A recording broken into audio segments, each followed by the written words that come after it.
not pulling back? No, not at all. A few moments later. As a result of the need for less law enforcement officers to do this work in a safer environment, I have announced effective immediately, we will draw down 700 people effective today. Interesting, right? Because I remember the president saying this just a few days ago. Pulling back immigration enforcement agents out of Minnesota. We want to keep our country safe. We'll do whatever we can to keep our country safe. So you're not pulling back? No, not at all. I wonder what changed. Could it be that his heart is finally thawing out?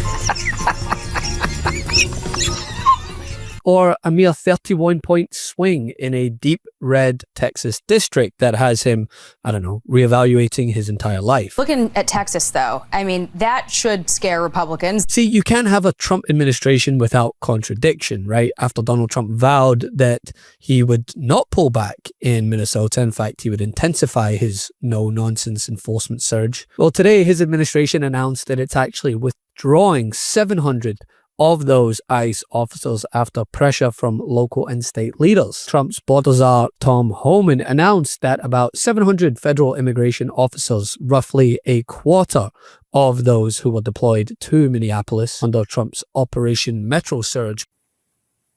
Given this increase in unprecedented collaboration, and as a result of the need for less law enforcement officers to do this work in a safer environment, I have announced effective immediately, we will draw down 700 people effective today. 700 law enforcement personnel. But listen, make no mistake, right? This is not a tactical redeployment from the Trump administration. It is a strategic concession because Trump's message all along has been, we are restoring law and order. We won't stop. We're protecting communities. And yet weeks of highly public protests, 2 fatal shootings of U.S. citizens by federal agents, and constant clashes on the streets have proven that that has not been the case. And sustained local leadership criticism turned Minneapolis from a showcase into a liability for the Trump administration. No pullback, not at all, he said. That caps a day that began with the president's border czar, a new top official on the ground here, signaling the opposite. Matter of fact, I have staff from CBP and from ICE working on a drawdown plan. When the violence decreases, we can draw down those resources. But based on the discussions I've had with the governor and the AG, we can start drawing down those resources as far as those looking for public safety threats being released, and do it in the jail with much less people. So the drawdown is going to happen based on these agreements. So he did not promise a drawdown, only to work toward a plan for one. All the same, his boss, the president, just a few words on the red carpet, seems to have put the kibosh on any drawdown, and it came after he spent the day silent on it all, leaving the spotlight entirely to Tom Homan. Here he is at his televised cabinet meeting shortly after Homan spoke. Thank you very much, everybody.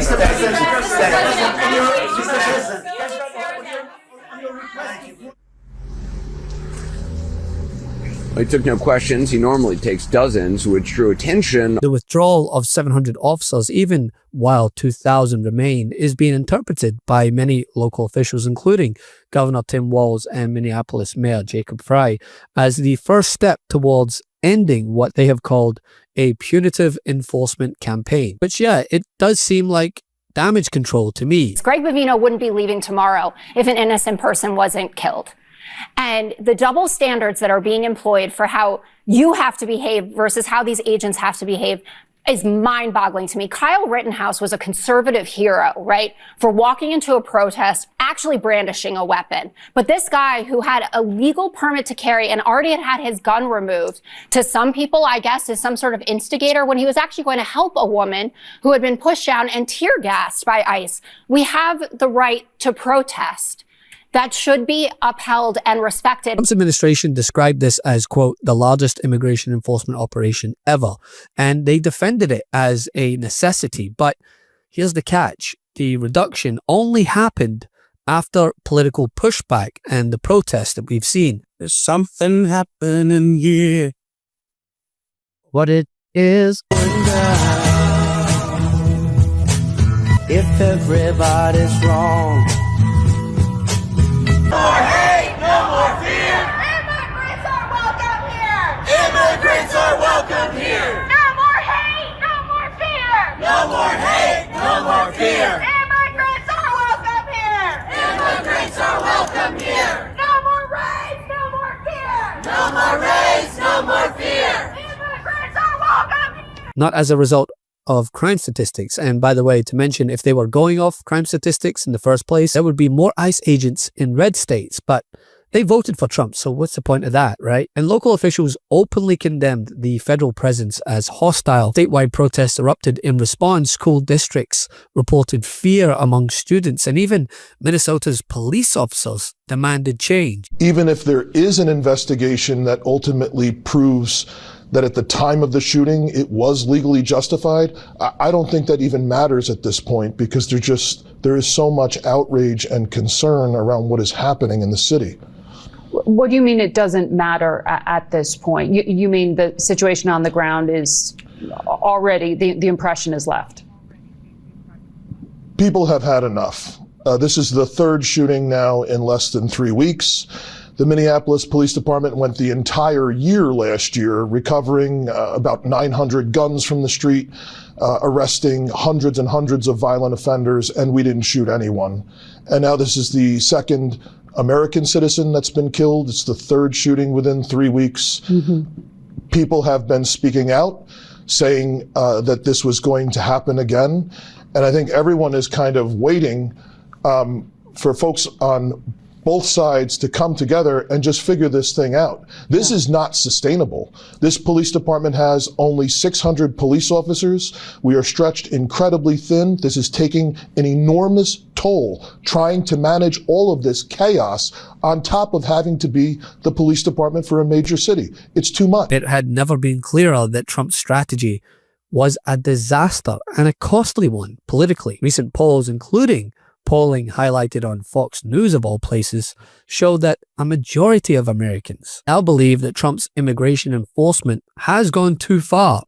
ICE efforts to deport illegal immigrants. If we ask folks out there, too aggressive, 59%, not aggressive enough, 17%, about right, 24%. That tracks with other polls that we've seen in recent days surrounding a lot of this video that obviously has come out, and there's all kinds of people weighing in on all sides. With support for his immigration approach slipping into net underwater territory among the public. And it isn't isolated either. It showed up in electoral behavior also, with a special election in Texas, a district that Trump carried comfortably in 2024. It flipped from red to blue, a result that many analysts have directly linked to voter backlash over immigration policy and the chaos within the Trump administration. So this 30-point flip should really scare Republicans and really start to take notice here that Democrats are not, it's not just Democrats voting for these people, it's independents and Republicans that are turning for these special elections. And like I just mentioned, Democrats have flipped 26 seats since the election in 2024. That is a reason. It does not have to do with money, and it does not have to do with the candidates that Dems necessarily are putting up, although that will widen the map and more opportunities for Dems. It is about Donald Trump, the chaos he is creating, and his failed economic policies. So if Republicans on the Hill especially are not taking note to how the president is impacting their races, they are going to have a very, very rude awakening in November.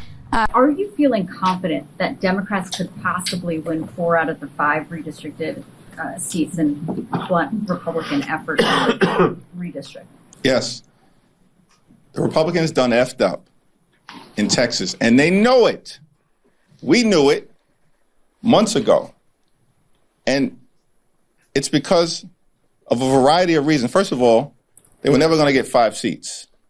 But they created a scenario where they tried to take 5 seats away from Democrats, didn't think that we were going to respond.